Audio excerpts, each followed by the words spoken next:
2022ஆம் ஆண்டுக்கான கடமைகளை ஆரம்பிக்கும் நிகழ்வுகள் இன்றைய தினம் யாழ் மாவட்டத்தில் இடம்பெற்றது. பருத்தித்துறை கச்சாய் பிரதான வீதியில் உள்ள பாலம் தாளிறங்கியுள்ளதால் பயணிகளை அவதானமாக பயணிக்குமாறு வேண்டுகோள்.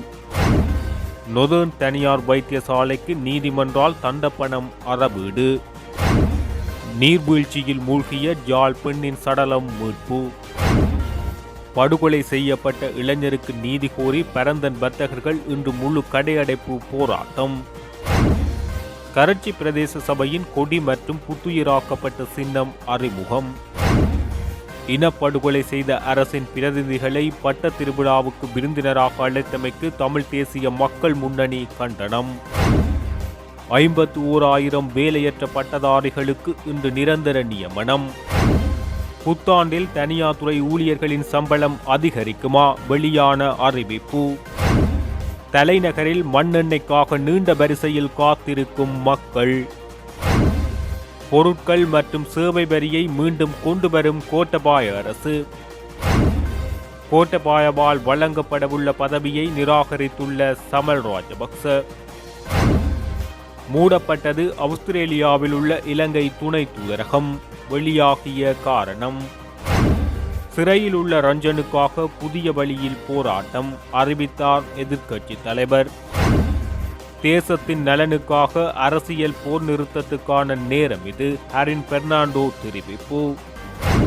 அரசாங்கத்துக்குள் முருகல் தீவிரம், பசலின் சதி நடவடிக்கை அம்பலம். ஜனாதிபதியை அவமதிக்கும் வகையில் செயற்பட வேண்டாம், போலீசார் தீவிர எச்சரிக்கை.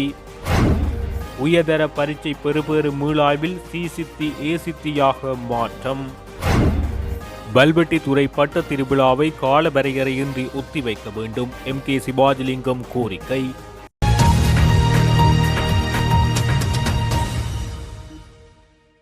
2022ஆம் ஆண்டுக்கான கடமைகளை ஆரம்பிக்கும் நிகழ்வு இன்றைய தினம் யாழ் மாவட்டத்தின் பல்வேறு அரசு நிறுவனங்களிலும் இடம்பெற்றது. அந்த வகையில் யாழ்ப்பாண மாவட்ட செயலகத்தில் ஆரம்பத்தில் இலங்கை ஜனநாயக சோசலிச குடியரசின் தேசிய கொடி ஏற்றப்பட்டு தேசிய கீதம் இசைக்கப்பட்டது.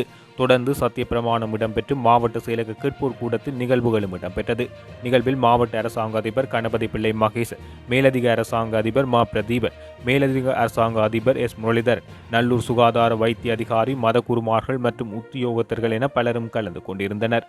அதேபோல் யாழ்ப்பாண நீதிமன்ற வளாகத்திலும் இந்நிகழ்வு இடம்பெற்றது.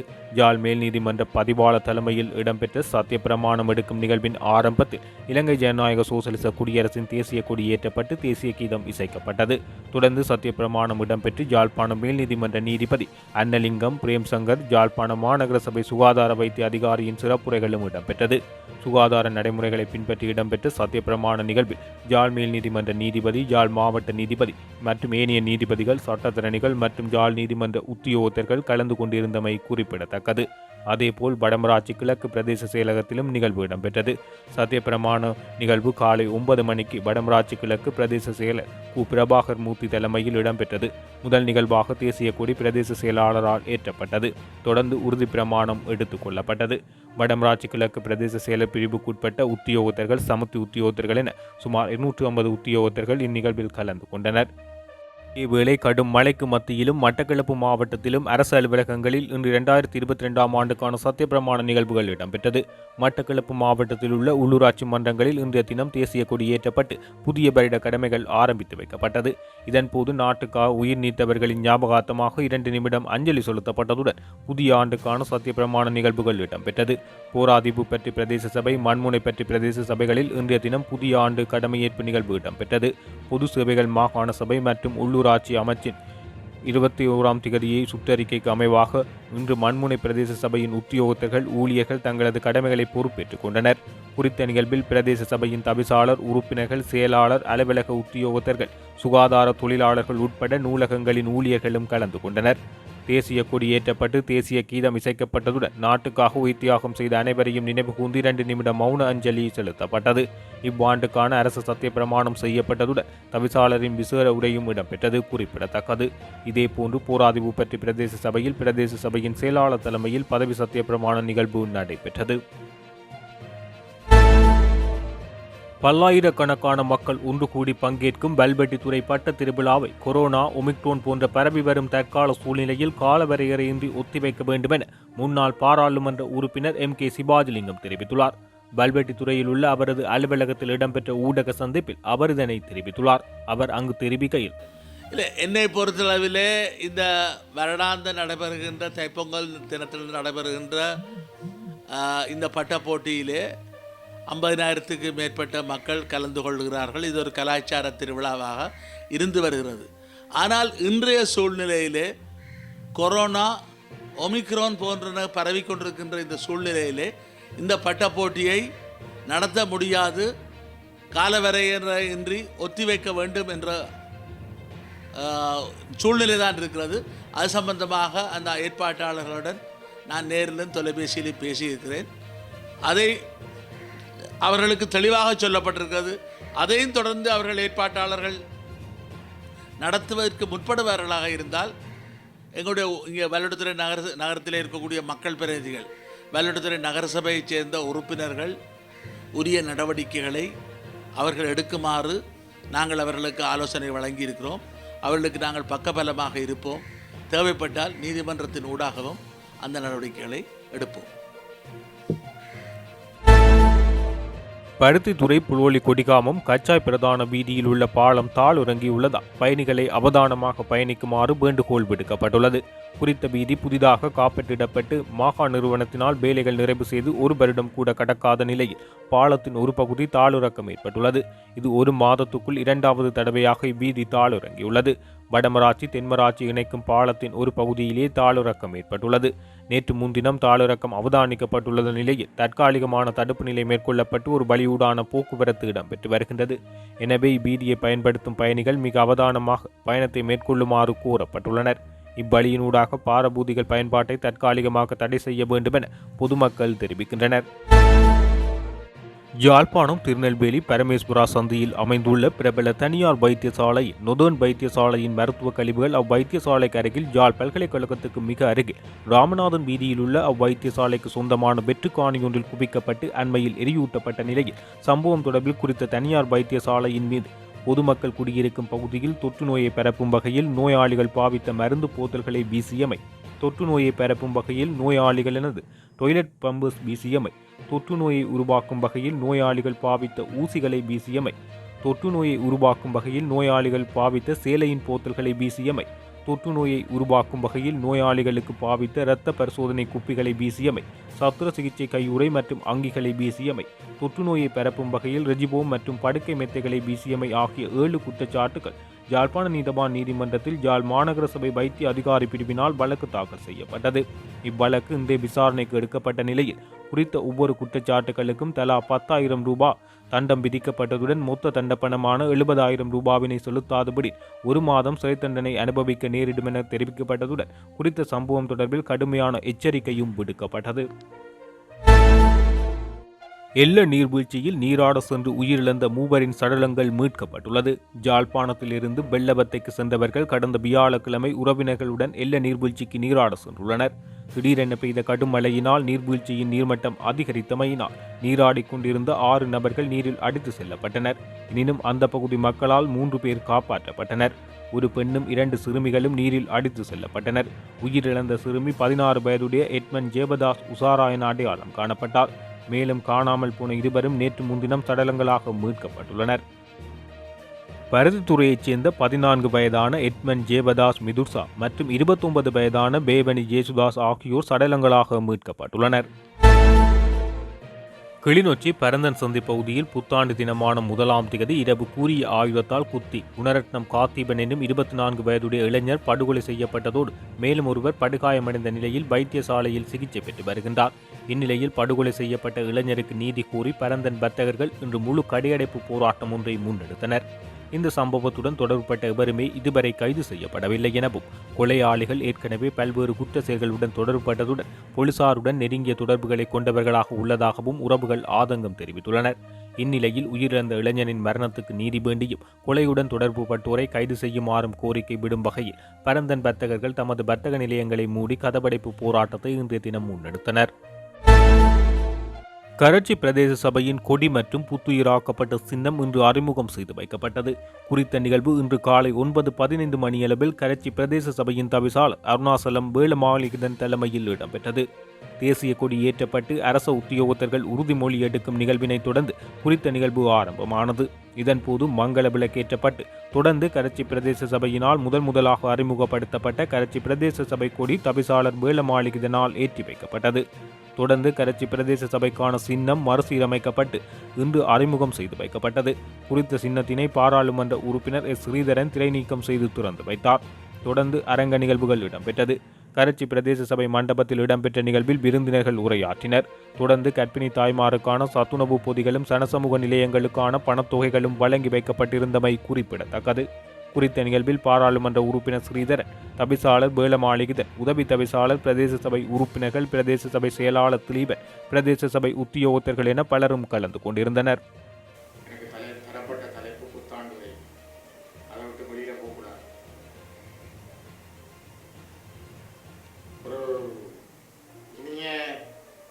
வரலாற்று நாளிலே உங்களோடு சந்திக்கின்ற இந்த வாய்ப்பை ஒரு பேராக ஆண்டவன் தந்த சந்தர்ப்பமாக நான் கருதுகிறேன். அந்த வாய்ப்புக்காக சபையினுடைய தவிசாளர் உங்கள் எல்லோருக்கும் என்னுடைய நன்றிகள். இந்த புத்தாண்டிலே நீங்களும் புதிதாக எங்களுக்கான ஒரு கொடி, எங்களுக்கான புதிய வடிவமைக்கப்பட்ட லட்சணை, ஒரு புதிய பயணம் ஒன்றை தொடங்கி இருக்கிறீர்கள். ஆக இந்த ஆண்டினுடைய கிரக மாற்றங்கள் உங்களுக்கு நல்லதாக அமைந்திருப்பதாக நான் கருதுகிறேன், வாழ்த்துகிறேன். மிக முக்கியமாக ஒரு இனத்தினுடைய கொடி என்பது மிக முக்கியமானது. ஒரு இனம் தேசிய இனமா அல்லது அவர்களுடைய இனக்குழுவா அல்லது அவர்கள் வெறுமனே பேசுகின்ற ஒரு சிறிய அளவிலான குழுவாகவே போய்விடுவார்களா என்றெல்லாம் உலகத்திலே பல ஆய்வுகள் உண்டு. 1948க்கு பிற்பாடுதான், இரண்டாவது உலகப் போர் முடிந்ததன் பிற்பாடுதான் இந்த உலகத்திலே சுயநிர்ணய உரிமை யாருக்குரியது, அதிலே உள்ளக சுயநிர்ணய உரிமை, வெளியக சுயநிர்ணய உரிமை என்பதெல்லாம் பேசப்பட்டது. ஆய்வாளர்கள், ஆராய்ச்சியாளர்களால் கொண்டு வரப்பட்டது. அதில் மிக முக்கியமாக ஒரு நாட்டுக்கு ஐக்கிய நாடுகள் சபையிலே அங்கத்துவம் உள்ள ஒரு நாடாக ஒன்று இருந்தால் அந்த நாட்டுக்குள்ளே இன்னொரு சுயநிர்ணய உரிமை உள்ள நாடு பிரிய முடியாது.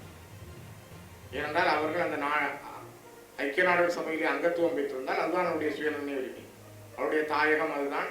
அந்த நாட்டுக்குள்ளேயே அவர்கள் அடங்கிக் கொள்ள வேண்டும். இது உலக பந்திலே பல சர்ச்சைகளை கொண்டு வந்தது.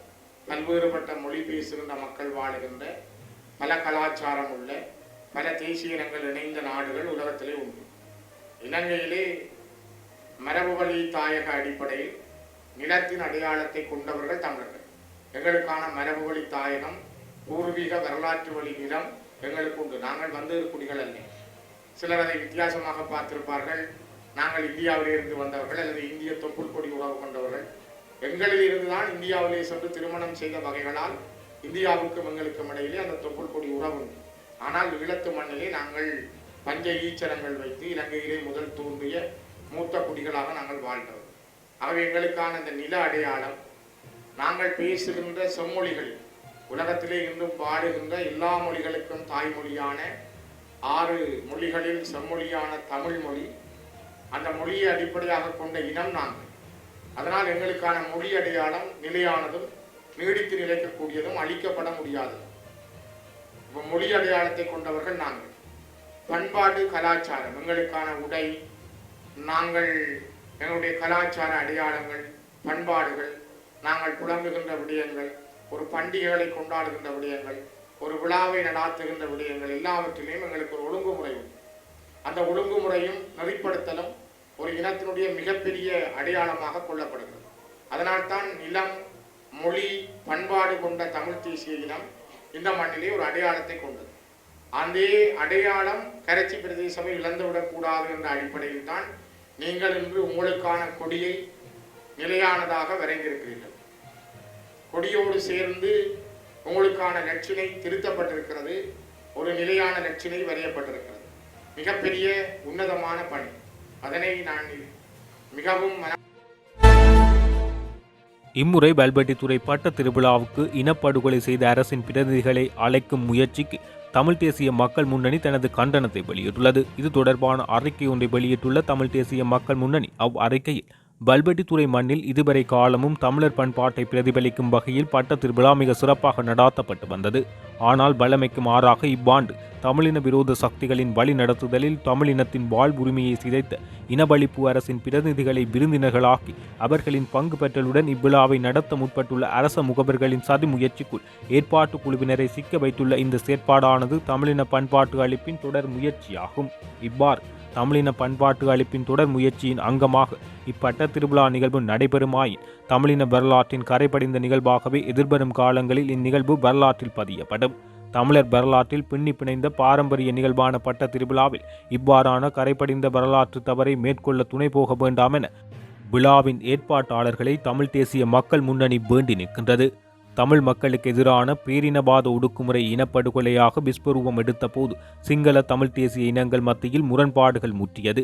ஒற்றையாட்சியின் கீழ் ஐக்கியமாக வாழ முடியாத நெருக்கடி நிலை தோன்றிய போது சுயநிர்ணய உரிமையின் அடிப்படையில் அரசியல் சுதந்திர போராட்டம் உதித்த மண்ணில் நடக்கக்கூடிய ஒரு நிகழ்வுக்கு தமிழின அழிப்பு அரசின் பிரதிநிதிகளை விருந்தினர்களாக்க முற்படும் பேரினவாத முகவர்களின் திட்டமிட்ட சதிவலைக்குள் சிக்காது ஏற்பாட்டாளர்கள் மிகுந்த அவதானத்துடன் செயற்பட வேண்டும். சர்வதேச அரங்கில் உள்ள தமிழ் மக்களுக்கான பொறுப்பு கூறல் விடயங்களை இலங்கை அரசு முற்றுமுழுதாக புறக்கணித்தே வருகின்றது. வலிந்து காணாமல் ஆக்கப்பட்டோரின் உறவினர் இன்றும் வீதிகளில் நின்று நீதி வேண்டி போராடி வருகின்றார்கள். தமிழர் தாயகம் மீது திட்டமிட்டு சிங்களமயமாக்கல் தொடர்ச்சியாக மேற்கொள்ளப்பட்டு தமிழர்களின் பூர்வீக நிலங்கள் அபகரிக்கப்பட்டு கட்டமைக்கப்பட்ட இன அழிப்பு தொடரும் சூழ்நிலையில் தமிழின அழிப்பு அரசின் பிரதிநிதிகளை விருந்தினர்களாக அழைப்பதென்பதும் அதற்கு ஏற்பாட்டாளர்கள் தன்னிலை விளக்கம் கொடுப்பதென்பதும் ஒருபோதும் நியாயப்படுத்த முடியாத மிக மோசமான செயற்பாடாகவே அமையும். வீரமும் தியாகமும் அளப்பரிய அர்ப்பணிப்புகளும் நிறைந்த தமிழ் மண்ணில் தமிழ் மக்களின் சுயநிர்ணய உரிமைக்காக ஒரு உன்னதமான தேசிய விடுதலை போராட்டம் உதித்த வரலாற்று முக்கியத்துவம் வாய்ந்த மண்ணில் அற்ப நலன்களை அடிப்படையாக கொண்டு எடுக்கப்படும் தீர்மானங்கள் வரலாற்றில் என்றுமே மன்னிக்க முடியாதவையாகவே இருக்கும் என்பதை தமிழ் தேசிய மக்கள் முன்னணி வலியுறுத்த விரும்புகின்றது. எனவே குறித்த பட்ட திருவிழாவுக்கு இலங்கையில் இனப்படுகொலை அரசின் பங்காளிகளையும் அவர்களுக்கு துணை நின்றவர்களையும் விருந்தினர்களாக அழைக்கும் முடிவை ஏற்பாட்டாளர்கள் உடன் நிறுத்த வேண்டும் என்ற கோரிக்கையை விடுப்பதாக அறிக்கையில் தெரிவிக்கப்பட்டுள்ளது.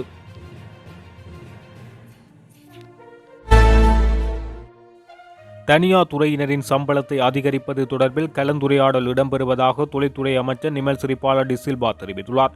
தொழிற்சங்கங்கள் முன்வைத்த குறித்த யோசனை தொடர்பாக தொழிற்சங்கங்கள் மற்றும் முதலாளிமார்களுடன் அமைச்சு தற்போது கலந்துரையாடி வருவதாக அவர் குறிப்பிட்டுள்ளார். இன்று தொழிலாளர் அமைச்சில் இடம்பெற்ற நிகழ்வொன்றில் கலந்து கொண்டு உரையாற்றும் போது அமைச்சர் நிமல் சிறிபால டி சில்வா இதனை தெரிவித்துள்ளார். மேலும் புலம்பெயர் தொழிலாளர்களுக்கான காப்புறுதி வழங்கல் ஏப்ரல் மாதத்துக்குள் நிறைவடையும் என எதிர்பார்க்கப்படுவதாகவும் அவர் தெரிவித்துள்ளார். தொழிலாளர்களுக்கான சட்ட கட்டமைப்புகள் நவீன காலத்துக்குள் ஏற்றவாறு மாற்றியமைக்கப்பட்டு வருவதாகவும் அமைச்சர் நிமல் சிறிபால டி சில்வா இதன்போது சுட்டிக்காட்டியுள்ளார். நாடளாவிய ரீதியில் எரிபொருள் மற்றும் சமையல் எரிவாயுவுக்கு பெரும் தட்டுப்பாடு ஏற்பட்டுள்ள நிலையில் மக்கள் மாற்று வழிகளை கையாண்டு மண்ணெண்ணெய் அடுப்புகளை பயன்படுத்தி தமது அன்றாட தேவைகளை பயன்படுத்தி வருகின்றனர். இந்நிலையில் மக்கள் மண்ணெண்ணெய் அடுப்புகளை பயன்படுத்துவதால் மண்ணெண்ணெய்க்கும் பெரும் தட்டுப்பாடு ஏற்பட்டுள்ளது. இதனால் தலைநகர் கொழும்பில் கொட்டாஞ்சேனை பகுதியில் எரிபொருள் நிரப்பு நிலையத்தினை முன்பாக மண்ணெண்ணெய் பெற்றுக்கொள்வதற்காக பொதுமக்கள் நீண்ட வரிசையில் காத்து நிற்கின்றனர். பொருட்கள் மற்றும் சேவை வரியை மீண்டும் அறிமுகப்படுத்தும் யோசனை இன்றைய தினம் அமைச்சரவையில் சமர்ப்பிக்கப்பட உள்ளதாக தெரிவிக்கப்பட்டுள்ளது.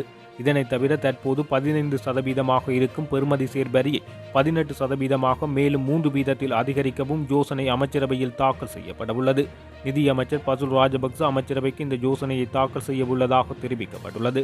அரசு தலைவர் கோட்டபய ராஜபக்ச பதவிக்கு வந்த பின்னர் வரி விதிப்புகள் சிலவற்றை தளர்த்தினார். இதன் காரணமாக அரசுக்கு பெரும் வருவாய் இழப்பு ஏற்பட்டதுடன் தற்போது நாட்டில் ஏற்பட்டுள்ள பொருளாதார மற்றும் நிதி நெருக்கடிக்கு இதுவும் ஒரு காரணம் என பொருளாதார நிபுணர்கள் தெரிவித்துள்ளனர். கோட்டபய ராஜபக்சவினால் வழங்கப்பட்டுள்ள கமத்தொழில் அமைச்சை பெற்றுக்கொள்ள முடியாது என சமல் ராஜபக்ச மறுத்துள்ளதாக தகவல்கள் வெளியாகியுள்ளது. புதிய ஆண்டில் அமைச்சரவையில் மாற்றங்கள் மேற்கொள்ளப்பட உள்ளதாக பேசப்பட்டு வரும் நிலையில் அமைச்சரவை மாற்றத்தின் போது கமத்தொழில் அமைச்சை தனது மூத்த சகோதரர் சமல் ராஜபக்சவுக்கு வழங்க கோட்டபாய எதிர்பார்த்திருந்ததாக தகவல்கள் வெளியானது. சமல் ராஜபக்சவின் தலைமையின் கீழ் உளவு இலங்கை பயிற்சிகை போர் திட்டத்தை விரிவுபடுத்துவது அரசு தலைவரின் இலக்கு. இந்த திட்டத்தின் கீழ் பயிர் செய்யப்படாத காணிகளை அடையாளம் கண்டு அவற்றில் விசேட பயிற்சிகை வேலை திட்டத்தை நடைமுறைப்படுத்துமாறு காணி அமைச்சருக்கு ஆலோசனை வழங்குவது ஜனாதிபதியின் திட்டமாக இருந்தது. தற்போது கமத்தொழில் அமைச்சராக மஹிந்தானந்த அலுத்கமகே பதவி வகித்து வருகின்றார். சேதன பசலை பயிற்சிகை திட்டமூடாக ஏற்பட்ட பிரச்சினைகள் காரணமாக அவர் விவசாயிகளின் கடும் விமர்சனங்களுக்கு மட்டுமல்லாது எதிர்ப்புக்கும் உள்ளாகியுள்ளார். சமல் ராஜபக்ச நீர்ப்பாசன அமைச்சராகவும் பாதுகாப்பு ராஜாங்க அமைச்சராகவும் பதவி வகித்து வருகின்றமை குறிப்பிடத்தக்கது. கொரோனா வைரஸ் அச்சம் காரணமாக சிட்னியில் உள்ள இலங்கை துணை தூதரகம் தற்காலிகமாக மூடப்பட்டுள்ளதாக அந்நாட்டு ஊடகங்கள் தெரிவித்துள்ளது. தூதரக அலுவலகம் மற்றும் அலுவலக வளாகத்தில் அடையாளம் காணப்பட்ட கொரோனா நோயாளர்கள் காரணமாக இந்த நடவடிக்கை எடுக்கப்பட்டுள்ளது. அதன்படி இன்று முதல் எதிர்வரும் 5ஆம் தேதி வரை தூதரகம் மூடப்படும் என அறிவிக்கப்பட்டுள்ளது. அலுவலக வளாகத்தை சுத்தம் செய்து வருவதால் அலுவலக ஊழியர்கள் வேலைக்கு சமூகம் அளிக்க மாட்டார்கள் எனவும் இதன் காரணமாக 5ஆம் தேதி வரை அலுவலகம் பார்வையாளர்களுக்காக மூடப்படும் என குறிப்பிடப்பட்டுள்ளது. எனவே அனைத்து பார்வையாளர்களும் ஜனவரி 6ஆம் தேதி முதல் வருகை தரும் முன்னர் தூதரகத்துக்கு அழைப்பை ஏற்படுத்துமாறும் அறிவுறுத்தப்பட்டுள்ளனர். ஊழல் மற்றும் அநீதிக்கு எதிராக எப்போதும் போராடும் மனிதாபிமானம் மிக்க முன்னாள் பாராளுமன்ற உறுப்பினர் ரஞ்சன் ராமநாயக்கவுக்காக சகல ஜனநாயக உரிமைகளுடன் கூடிய விடுதலைக்கான போராட்டம் இந்த வருடத்தில் புதிய சுற்றில் ஆரம்பிக்கப்படும் என ஐக்கிய மக்கள் சக்தியின் தலைவரும் எதிர்க்கட்சி தலைவருமான சயித் பிரேமதாசா தெரிவித்துள்ளார். கடூழிய சிறை தண்டனை வழங்கப்பட்டு வெலிக்கடை சிறைச்சாலையில் உள்ள ரஞ்சன் ராமநாயக்கவை இன்றைய தினம் சந்தித்தார். இதன் பின்னர் ஊடகங்களுக்கு கருத்து தெரிவிக்கும் போது ஐக்கிய மக்கள் சக்தி முழு அர்ப்பணிப்புடன் செயற்படும். தமது கட்சியின் இளம் உறுப்பினர்கள் பங்கேற்புடன் போராட்டம் ஆரம்பிக்கப்படும்.